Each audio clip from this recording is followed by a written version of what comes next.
গম পালোঁ ONGC কলনীৰ ভিতৰত এজনী ছোৱালী মানে চাইল্ড লেবাৰ হিচাপে কাম কৰি আছে। তাৰ মৰ্মে আমি লেবাৰ অফিচৰ মানুহ, এছিষ্টেণ্ট কমিশ্যনাৰ, আমাৰ CWC মৰ্যাদা কাকতি, CHLৰ লিজি কাবেং বৰুৱা, সকলো তালৈ গ'লোঁ। পুলিচ প্ৰশাসনৰ মানুহ আছিলে, তালৈ গৈ পেলাই মানুহ ঘৰত উপস্থিত হ'লোঁ। মানুহগৰাকী এখন মানে কিবা অসমৰ ভিতৰত বহুত স্কুল আছে বুলি তেখেতে কৈছিলে। তেখেতে শৈশৱটি কিবা এনেকুৱা স্কুল এখনৰ তেখেতে চলায় মানে। তাৰপিছতে গম পোৱাৰ পাছত তেখেতক আমি কৈছিলোঁ। কোৱাৰ পাছতে তেখেতে ক'লে যে দুদিনৰ আগত ছোৱালীজনী ঘৰলৈ গ'লগৈ বুলি ক'লে। বহুত জেৰা কৰিলোঁ, আমি চব বস্তু চেক কৰিলোঁ, ছোৱালী নেপালোঁ। কিন্তু আমি যোৱাৰ আগমুহূৰ্তত তেখেতে খবৰ পাই মুখৰ আগৰ মানুহ ঘৰৰ বাথৰুমত ছোৱালীজনী লুকুৱাই দিলে।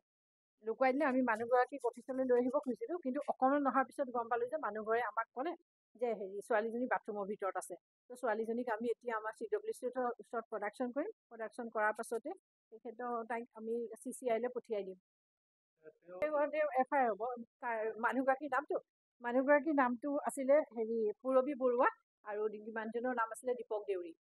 হয়, দীপক দেউৰী ONGC এমপ্লয়ী হয়। তেখেতলোকৰ ওপৰত FIR হ'ব। তেখেতলোকৰ FIR হ'লে আগৰডোখৰ তেখেতলোকৰ কেছ চলিব, হ'ব। তেখেতলোকক আমি কাইলৈ আমাৰ ইয়ালৈ মাতিছোঁ। এটা পোৱা গৈছিলে যে ONGC কলনীত এগৰাকী শিশু শ্ৰমিক নিয়োগ কৰা হৈছে এঘৰ মানুহৰ পৰা। সেই খবৰ পাই আমি লগালগ গ'লোঁ। CWC আছে মোৰ লগত, DCPO অফিচাৰ আছে, তাৰপিছত আমাৰ লেবাৰ ডিপাৰ্টমেণ্ট আৰু পুলিচ, আৰু লগত মেজিষ্ট্ৰেট গৈছিলে।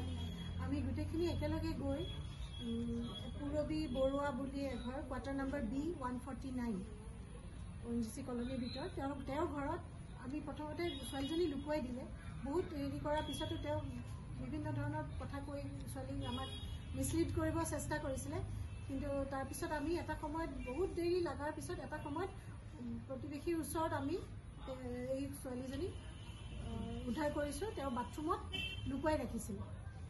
ছোৱালীগৰাকী প্ৰায় 14 বছৰমান হৈছে। কোনো স্কুলত তেওঁ দিয়া নাই, পঢ়া শুনা কৰা নাই, হয়তো ঘৰুৱা কাম বনতেই নিয়োগ কৰিছিলে। আৰু যিগৰাকীয়ে নিয়োগ কৰিছে তেওঁ এগৰাকী প্ৰতিষ্ঠিত ব্যৱসায়ী হয়, তেওঁ এডুকেশ্যনৰ লগত জড়িত। ইমান জনা বুজা মানুহ হৈ তেওঁ এই কামটো কৰাৰ বাবে আমি ক'ব বিচাৰোঁ যে এই জনা বুজা হৈ এইটো কাম কৰিছে, এইটো এটা ক্ৰাইম হয়। এনেকুৱা কাম কৰিছে। ৰাইট টু এডুকেশ্যন চবৰে আছে। সেই ৰাইটৰ পৰা ছোৱালী এগৰাকী শিশু 14 বছৰীয়া কণমানি শিশুগৰাকীক বঞ্চিত কৰিছে। এইখিনি কাম বেয়া কাম কৰিছে, আৰু তাৰ বাবে আমি আইনগতভাৱে তেওঁৰ ওপৰত বিহিত ব্যৱস্থা আমি ল'বলৈ সাজু হৈছোঁ।